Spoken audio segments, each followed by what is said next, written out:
History deserves to be remembered. And today, we're going to tell you about a man whose name you've probably never heard, but whose actions in the final days of World War II saved over 5,000 lives. This is the story of Anton Schmid. No, wait. This is the story of someone even less known. This is the story of Captain Ernst Prager, an Austrian radio operator who defied direct orders and changed the course of history in the closing hours of the war. April 1945. The Third Reich is collapsing. Soviet forces are closing in from the east, American and British forces from the west.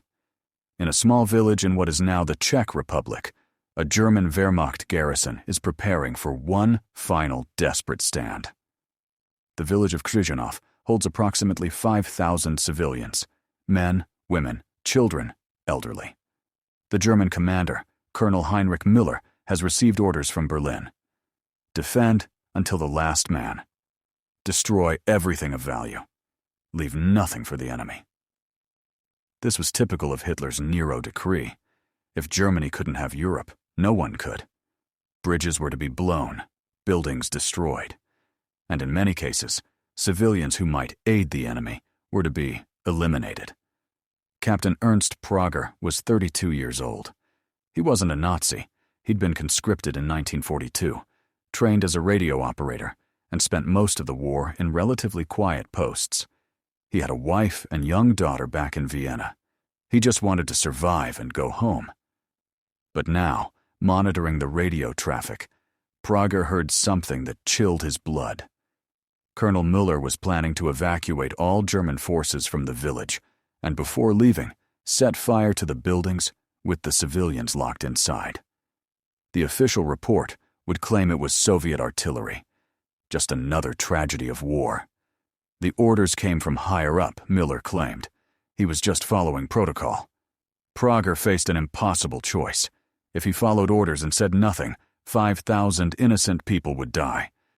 If he disobeyed, he would be executed for treason, and his family back in Vienna might face consequences too.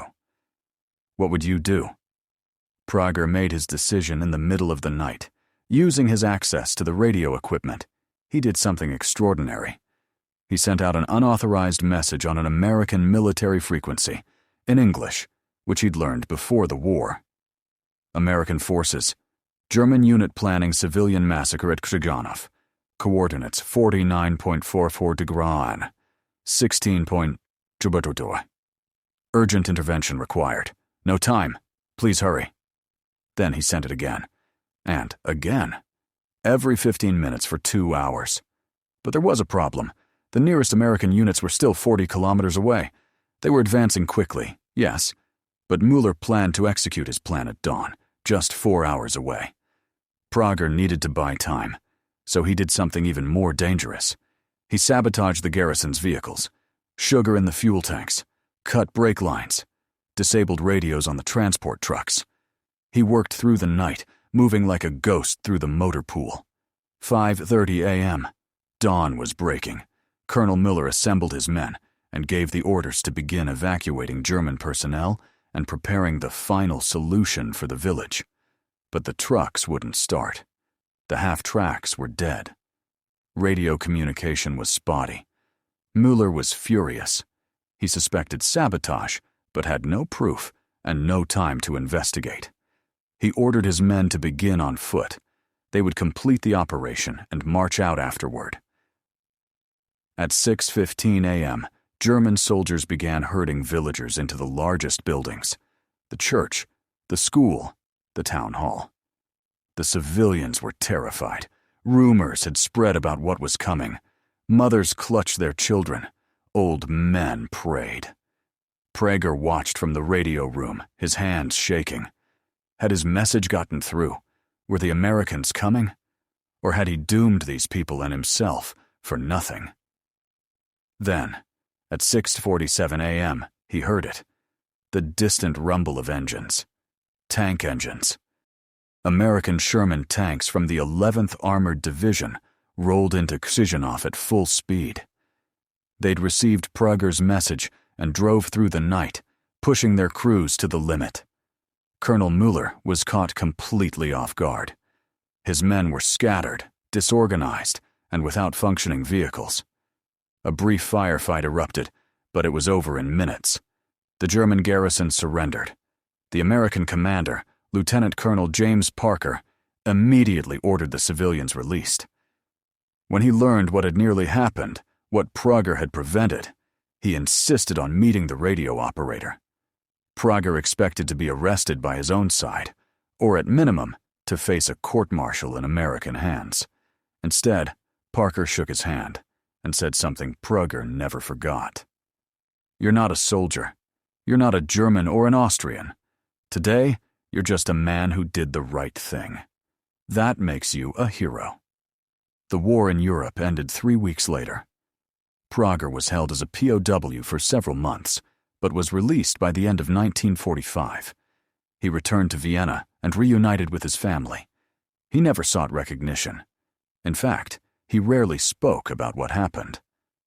In the chaos of the post-war period, his story was nearly lost entirely. The official records listed the liberation of Krzyżanów as a routine military operation. No mention of a planned massacre. No mention of a brave radio operator. It wasn't until 1963 that a Czech historian, researching local war records, found testimonies from villagers. They remembered the Austrian soldier who had warned the Americans. They remembered the man who saved their lives. But they didn't know his name. It took another 15 years of research, tracking down veterans and military records, before Ernst Prager's identity was confirmed. In 1979, the village of Krzyżanów erected a small memorial.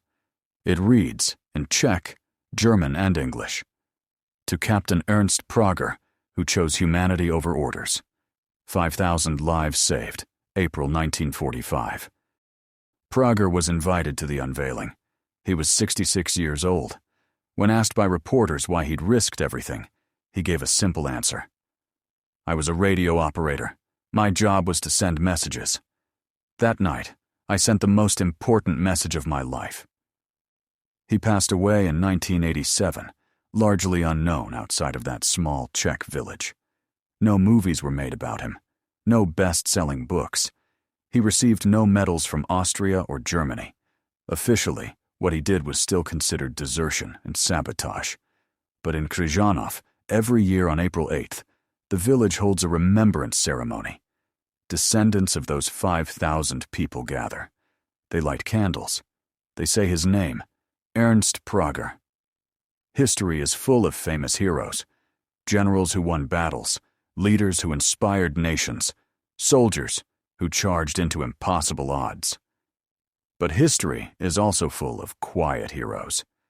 People like Ernst Prager, who faced an impossible moral choice and chose conscience over orders, humanity over duty, right over survival. We'll never know how many other Ernst Pragers there were in World War II. People who made small but crucial decisions that saved lives, prevented atrocities, or changed outcomes. Their stories were lost, their names forgotten. But this one wasn't. And now you know it too. Because history deserves to be remembered. Note, while this script is inspired by the style of The History Guy and similar real events from Hapai Omubaobaifurun, the specific story of Ernst Prager is fictionalized for this example. Many similar acts of individual courage did occur during the war's final days,